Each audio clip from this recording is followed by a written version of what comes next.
دەمێکە هاوپەیمانەتی دەستگا هەواڵگریەکانی خۆراوە و ڕژێمە دیکتاتۆرەکانی ناوچەکە بۆ لەباربردنی خواستی گەلان بۆ ئازادی و دیموکراسی ئاشکرا بووە. گوێزانەوەی هەزاران لاوی چاواشەکرا و لە وڵاتانەوە بۆ ناوچەکانی ژێر دەسەڵاتی داعش جێگەی پرسیارە، بە تایبەتی بە بەردەمی هەزاران کامێرا و چاوی دەستگا هەواڵگریەکاندا بەرەو وڵاتی تیرۆر ئاراستە کراون. بۆیە لە قاودانی دۆسیەی شەمیمە بیگۆمی بەڕیتانی لەلایەن میدیای ئەو وڵاتەوە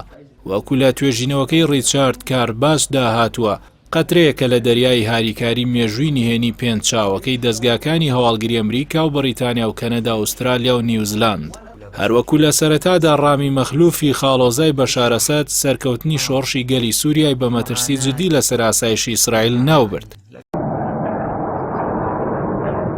پیلانگە ڕێدۆزەخیەکان بۆ قڕکردنی گەلی ئاشتیخوازیە وڵاتە دەستی پێکرد و ئاراستەی شۆڕشەکانیان لە هۆڵدان بۆ ڕووخاندنی ڕژێمی بەعسەوە گۆڕی بۆ ئەو جەنگەی ناویان نابوو جەنگی دژە تیرۆر، کە وەکو لە توێژینەوە زانستیەکەی کارباسدا دەردەکەوێت دەستگای هەواڵگری وڵاتانی خۆراوا و ناوچەکە بوونەتە هاوپەیمان بۆ ناردن و خۆڕزگارکردنیان لە هەزاران گەنجی چاواشەکراوی ڕێکخراوی تیرۆریستی داعش.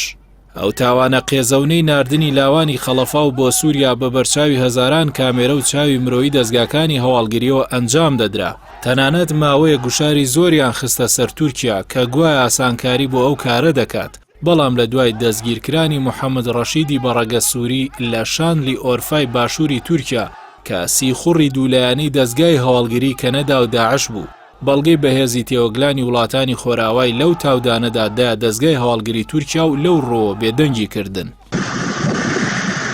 ئەو تاوانە قێزەونە چەندین ئامانجی هەبووە، لەوانە تۆمەتبارکردنی گشت موسڵمانان با پشتیوانی داعش و بە نمونە ناویان نابوو جیهادی نیکاح. بۆ ئەمەش دەستگا هەواڵگری و سەنتەرە بەناوفکریەکانیان لە ناوچەکەدا بۆ ئەو هێرشە میدیایە سازدا بوو. خۆڕزگارکردن لا چینێکی بەربڵاوی لاوان کە داوای ئازادی و نان و بژێویان دەکرد لە باربردنی شۆڕش و خواستی گەلانی ناوچەکە بۆ ڕزگاربوون لە دیکتاتۆریەت و چەسپاندنی دیموکراسی لە وڵاتەکانیاندا، بەهێزکردنی تیرۆریستان و ڕەشە کوژیەکانیان زەمینەی وێرانکردنی ئەو گەلانەی خۆش دەکرد کە پرۆفیسۆر ئیسرائیلی ئیال زیسەری مامۆستای زانکۆی تەلەبیب کە ناودارترین خۆرهەڵاتناسی ئەو قەوارەیەیە ئەو جەنگە کاولکاری عێراق و سووریای ناوناوە بە هاوپەیمانەتی وڵاتانی ناوچەکە و خۆراوە بە جەنگی گۆڕینی دموگرافیا و قڕکردنی سوننە بۆ کەمکردنەوەی ژمارەیان بە شێوەی ڕیشەیی.